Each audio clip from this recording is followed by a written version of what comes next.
Maka eta raja nanya ka eta saha, ka eta pamuda, ka eta gulam, hei gulam, kumaha carana sangkan kuring bisa ngabunuh anjeun? Maka eta gulam ngajawab, carana hayang ngabunuh kuring mah anjeun kudu ngumpulkeun manusia di naon teh, di puncak, di tanah anu tinggi. Apal tanah tinggi? Pasir atuh, tanah luhur. Tuluy anjeun teh nyalib kuring, nya eta jalma-jalma teh nyalib kuring, disalib kuring teh. Tah geus kitu tuluy anjeun teh nyokot anak panah ngeun anak panahna anu kuring.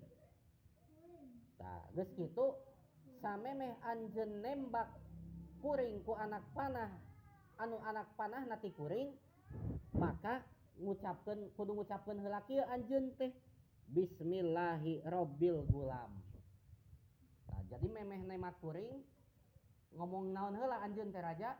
Bismillahirabbil gulam, yang artinya dengan menyebut nama Allah, Allah teh pangeran gulam, pangeran pamuda eta.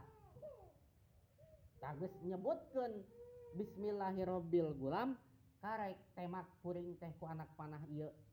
Anak panah anu anak panahna ti kuring teh dipigawe we ku eta raja. Maot ku eta saha teh? Eta si gulam teh. Eta gulam teh maot.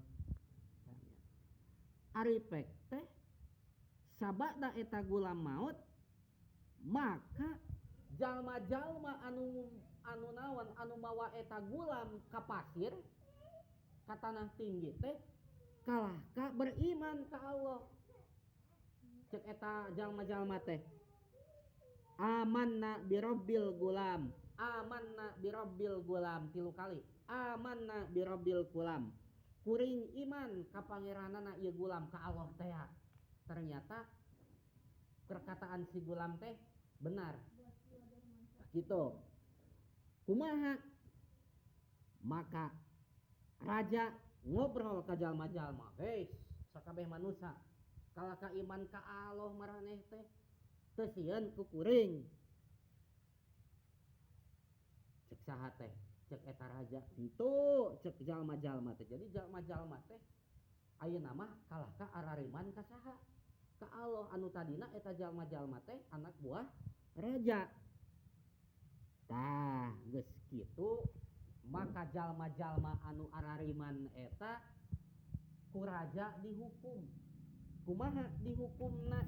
Eta jalma-jalma anu arariman teh diasupkeun kana parit, kana uhdud teh anu mana paritna teh aya naonan?